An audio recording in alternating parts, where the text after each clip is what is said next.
মধ্যপ্রাচ্যের চলমান যুদ্ধের ফলে ওই অঞ্চলে আকাশপথ বন্ধ থাকা ও জ্বালানির দাম বাড়ায় বিমানের টিকিটের মূল্য লাফিয়ে লাফিয়ে বাড়ছে। এতে খরচ বৃদ্ধি পাচ্ছে যাত্রীদের। বাড়তি খরচের কথা চিন্তা করে ভ্রমণ স্থগিত করছেন অনেকেই, পড়ছেন এভিয়েশন ও পর্যটন শিল্প।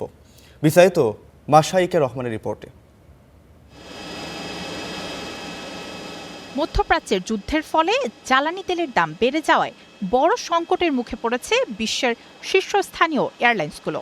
অস্ট্রেলিয়ার কোয়ান্টাস এয়ারওয়েজ ও এয়ার নিউজিল্যান্ডের মতো প্রতিষ্ঠানগুলো ইতিমধ্যেই ভাড়া বাড়ানোর আনুষ্ঠানিক ঘোষণা দিয়েছে। এয়ার নিউজিল্যান্ডের তথ্য মতে যুদ্ধের আগে জেট ফুয়েলের দাম ছিল ব্যারেল প্রতি $90 নিচে, এখন তা $160 ছাড়িয়ে গেছে।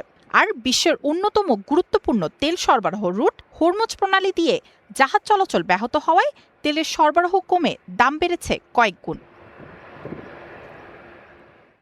ফলে এশিয়া ও ইউরোপ সহ বিভিন্ন রুটের টিকিটের দাম বাড়তে শুরু করেছে। পরিস্থিতি সামাল দিতে হংকং এয়ারলাইন্স তাদের ফুয়েল সারচার্জ বাড়িয়েছে প্রায় 35%। এদিকে ব্রিটিশ এয়ারওয়েজ ভাড়া না বাড়ালেও মধ্যপ্রাচ্যের অনিশ্চয়তার কারণে আবুধাবি রুটের তাদের অনেক ফ্লাইট বাতিল করেছে। ইউক্রেন যুদ্ধের পর রাশিয়ার আকাশপথ বন্ধ হওয়ায় এয়ারলাইন্সগুলো এমনিতেই চাপের মুখে ছিল। তার উপর মধ্যপ্রাচ্যের এই নতুন সংকট বৈশ্বিক বিমান চলাচল ব্যবস্থাকে এক চরম অনিশ্চয়তার দিকে ঠেলে দিচ্ছে।